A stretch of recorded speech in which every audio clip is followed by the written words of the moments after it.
Hello, everybody. I would like to start off my art history final project by introducing you all to my topic, How Art Can Affect Nationalism Across Europe, by me, of course. Now, I first wanted to talk about nationalism, and specifically nationalism in art. But first, we have to define nationalism, of course. Nationalism is a strong sense of loyalty, pride, and devotion to one's country or ethnic group. It highlights the idea of a shared identity, common heritage, and collective aspirations that tie individuals together within a nation. Nationalism often inspires artistic expressions that celebrate and promote a nation's values, history, and culture. Now, what makes art nationalistic? Nationalistic art incorporates various symbols, historical figures, events celebrating a nation's identity, culture, and achievements. It fosters unity by patriotism and unity by inspiring pride and shared history, traditions, cultures, landscapes, etc. Through depictions of national heroes, languages, and cultures, nationalistic art can reinforce a belonging of heritage, and displayed in public spaces is a constant reminder of the citizens of a nation's values and aspirations, shaping and preserving its collective identity. Now, what is the significance of nationalistic art? The significance of the nationalistic art is that nationalistic art and history lies in a profound impact on shaping and reflecting nations' cultural, social, and political identities.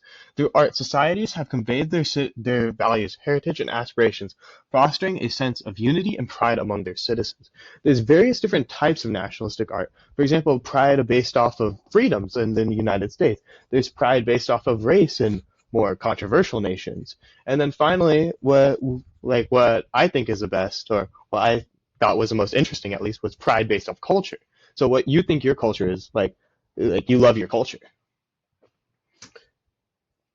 Now, one of the specific art pieces that I wanted to talk about was the Napoleon at the St. Bernard Pass.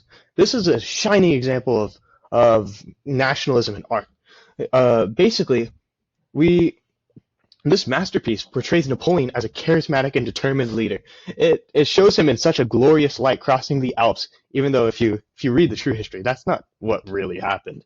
It was definitely more of a messy photo. But they wanted to show French nationalism and like depict Napoleon in a good light after all his territorial conquests. And I feel like it does an excellent job of that. This is my all-time favorite painting of just all time. Uh, Basically, it portrays his military prowess, but also symbolizes the grandeur of the French nation under its leadership. The commanding expression of Napoleon's face exudes a sense of authority, inspiring to loyalty, patriotism among his followers and soldiers.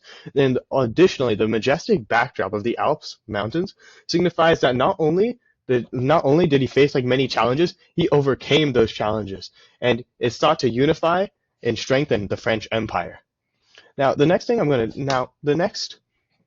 art piece I'm going to talk about is The Return from Fishing, Hauling the Boat. This is a Spanish painting which I really liked, and although it might not seem nationalistic at first, it's when you take into account all of the cultural values, it's more nationalistic based off that. So basically, this captivating artwork celebrates the beauty of the Spanish coastline and its cultural heritage. This painting exudes Spanish nationalism, capturing the pride of the nation and its maritime traditions and close connection to the sea. Sorola's masterful use of vibrant colors and Sorola's masterful use of vibrant colors creates a captivating visual narrative that celebrates the essence of Spanish culture and heritage. The lively depiction of fishermen returning from their labor not only showcases the country's maritime tradition, but also emphasizes a hardworking spirit of the Spanish people.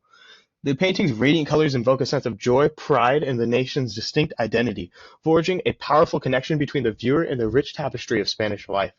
I personally love this painting because this is my all-time favorite painting in terms of just design. If you don't actually look at like the true meaning of it, of course the meaning is great and all, but I just love Sorola's design, all of Sorola's choices, the brushstrokes, everything. Now, I want to move on to the conclusion of this.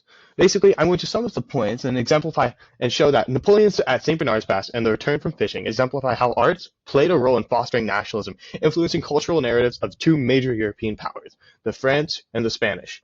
These masterpieces continue to resonate with the spirit of the respective nations, encapsulating the essence of nationalism in European art. As we conclude the presentation, I'd like to invite you to reflect upon the profound impact of nationalism in art. The artworks we explored today serve as a testament to enduring the connection between art and national identity. And I wanted to thank you all for listening on this presentation on this enlightening journey through the work of nationalism and art combined. Finally, here are my sources.